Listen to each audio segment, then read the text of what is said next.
Hello and welcome to my ECI 834 vlog for our week ending in, February the 5th already. Time flies when you're having fun. So my vlog is to give you a quick look at what I chose to review, and that's Apple Clips.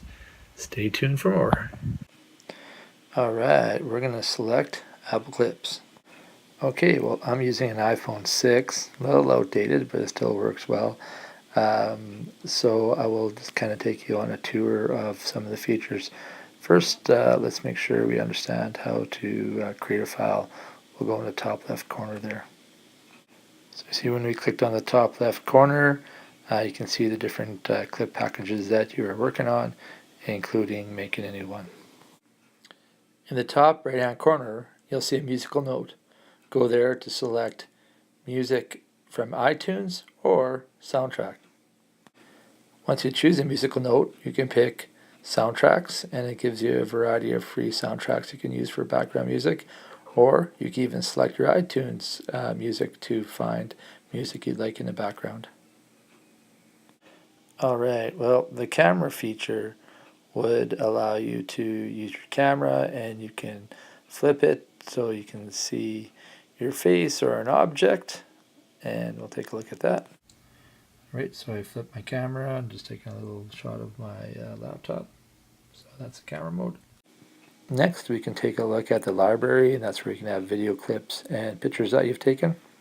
As you can see here, there's video clips and stills, and it makes it pretty cool because you can do your voiceovers after if you wish, instead of on the fly like what I'm doing.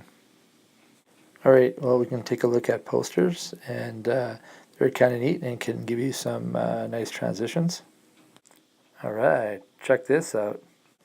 Alright, there's a little speech bubble basically to the left hand side by the record button. That's live type. This program does a great job of dictating your voice, although I've seen a few typos that are kind of funny. But it's great for accessibility, and you can go back in and correct any errors that the voice recognition might have missed. So it's pretty cool. Check it out. So inside of live titles, you can show where you'd like to have your text come in or have no text at all. Here's a list of some of the languages that are available. Also in live titles, you can go in and make some edits just in case the voice recognition didn't quite catch what you were trying to say. When you touch on the star, that's just to the right of the record button, you'll be able to find a lot of editing options that really can spice up your clips and take them to another level. Another cool feature inside of clips is using labels, stickers, and emojis that can really add to your presentation. So for each clip, you can check out the live titles, you can add effects, you can mute things, delete it, even trim a little bit off the front or beginning. There's also something you don't see. If you scroll a little bit, there's a save clip. So lots of things you can do to do some little quick edits right inside a clip. It's pretty cool. In the bottom right hand corner, there's a share button. And when you touch that, you'll have a variety of ways to share your clips, whether it's through email or messaging or save to the camera roll. I tried the YouTube upload. It didn't quite work out for me, but there's lots of ways to get your clip out there. Thanks for watching my Apple clip on how to use Apple Clips.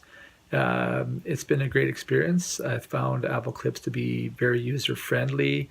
I like the little add-on features that you can use. I like the fact that it was free. You can do a lot of really cool things with it. I also like the fact that you could use cell phones in a positive way in your classroom, and that's an issue I'd like to talk about down the road, because I think we need to use these powerful tools in unique ways to engage students, and I think this could be one of them. So hopefully get a chance to look at the 3-act math play I made with Apple Clips, and I'd definitely like my students to try that as well. Some of the disadvantages was that it was on an Apple device, so I'd have to figure out something for an alternative device. I didn't have an iPhone 10, and there were some features on iPhone 10 that I didn't have access to. And then you also have to worry about storage and that. So there's a couple disadvantages, but overall, Apple Clips was amazing. totally recommend it, and lots of great ideas can come out of it. So this has been my ECI 834 vlog, and thanks for watching.